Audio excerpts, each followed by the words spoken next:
こんにちは。行政書士社会保険労務士の大園です。中小企業経営のちょっといい話ということで動画をお送りをしております。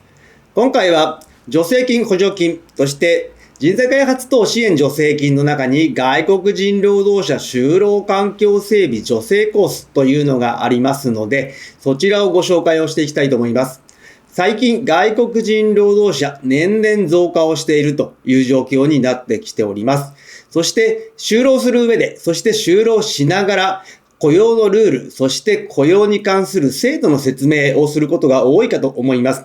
日本人でしたら言葉で説明すれば足りるかもしれませんが、外国人ですとどうしても言葉のコミュニケーションがうまくいかないということ、そして説明書類も準備できていないという会社も多いかと思います。そういうことを続けているとですね、なかなか外国人の方、孤独感を感じてしまって定着しにくいということがありますので、今回は外国人労働者が定着をするための労働環境の整備について解説をしていきたいと思います。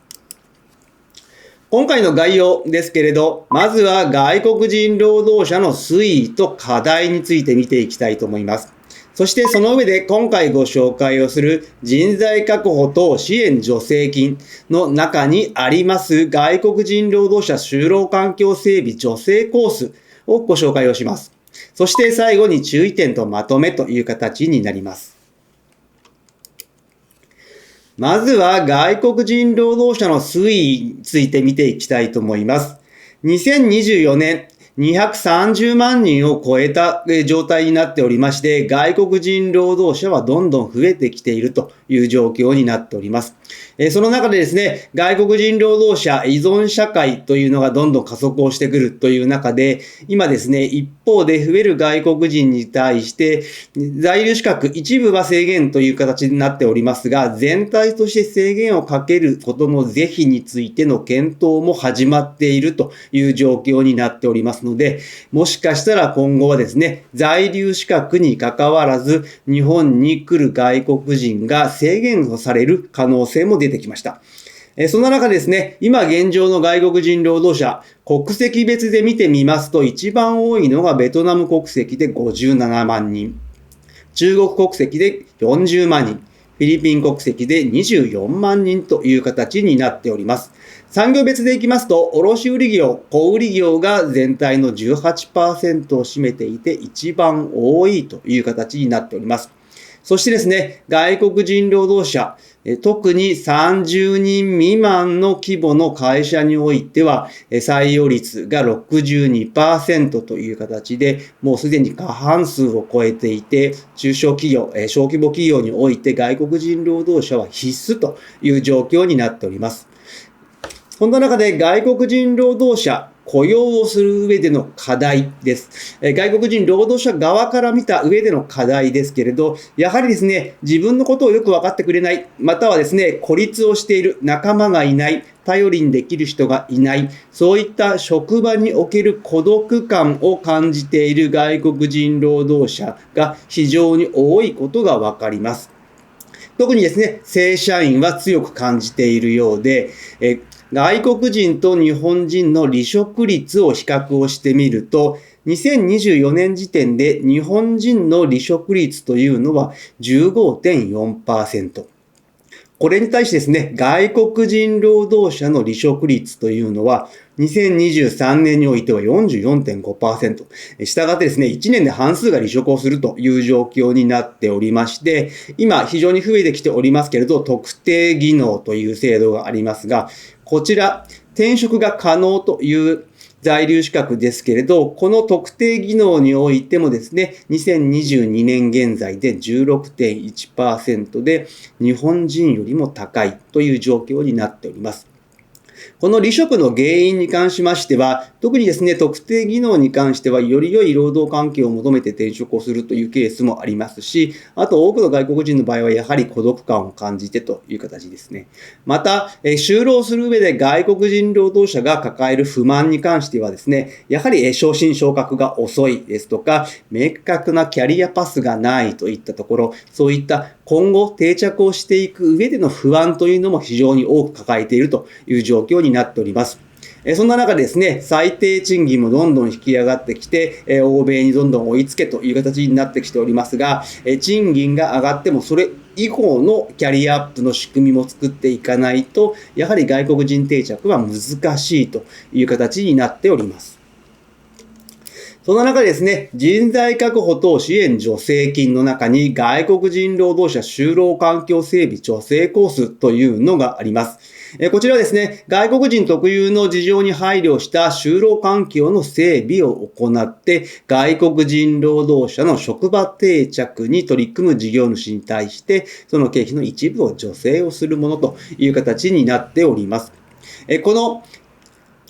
環境整備助成コースですけれど、在留資格、技能実習ですとか、特定技能でおいても活用ができますので、こういった在留資格で雇用している会社多いかと思いますが、ぜひ活用してほしいと思います。そして、この助成コースのポイントですけれど、事前に就労環境整備計画というのを届け出をしなければいけなくて、その期間は3ヶ月以上1年以内の計画を作成をして提出をする。また、事後になりますけれど、外国人労働者の離職率要件というのが 15% として求められているので、ここを上回ってはいけないという形になっております。ただですね、離職率要件この 15% に関しては、少し優遇措置もありますので、そちらに関しましては最後のまとめのところで解説をしてみたいと思います。また、計画提出に関しましては、見積書提出が必要になりますので、見積書の取得も忘れずにお願いをいたします。そしてですね、この助成コース申請する上で必ず取り組まなければいけないのがまず2つあります。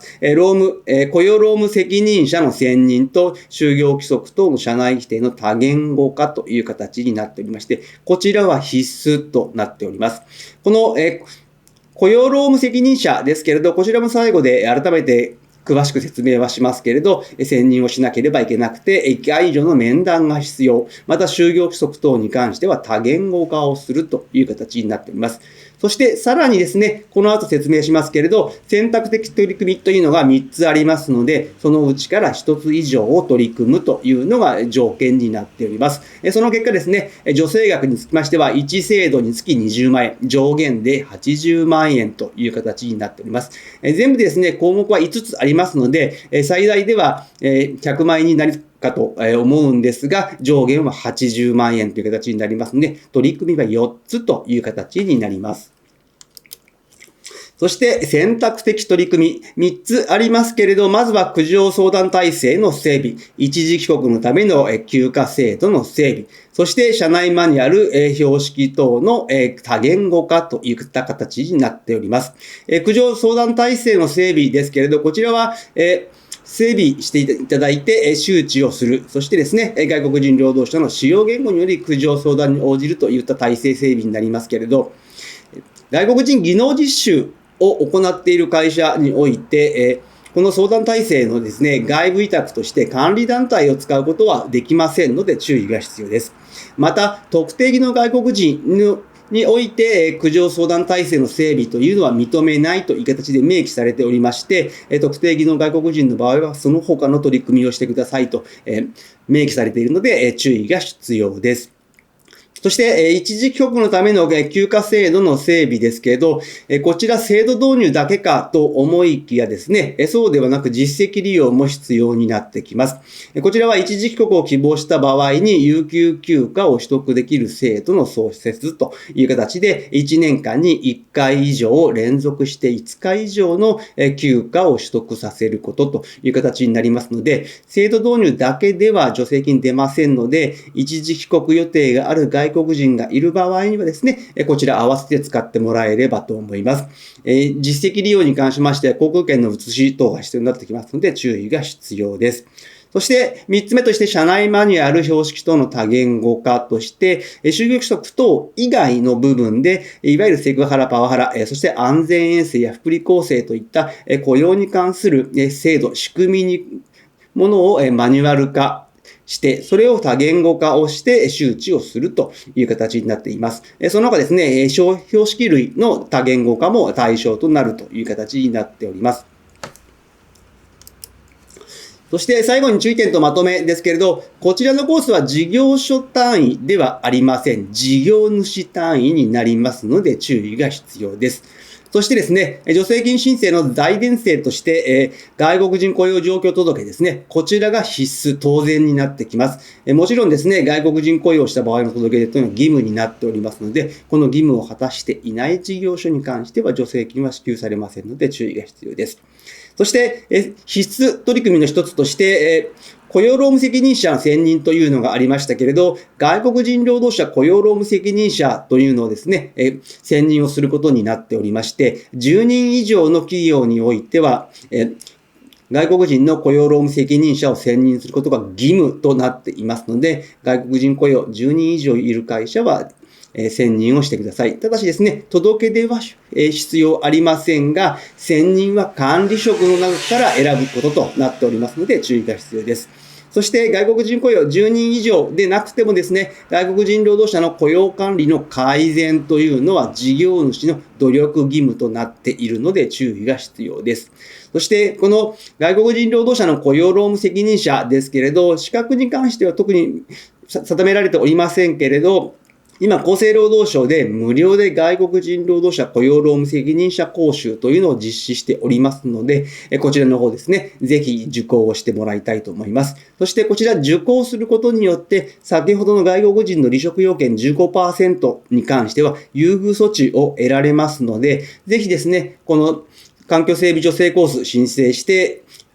雇用労務責任者を選任したら合わせてですね、この責任者講習も受講してほしいと思います。だいたい時間的には3時間半ぐらい、対面とウェブ両方ありますので、ご都合の良い形で受講してもらえればと思います。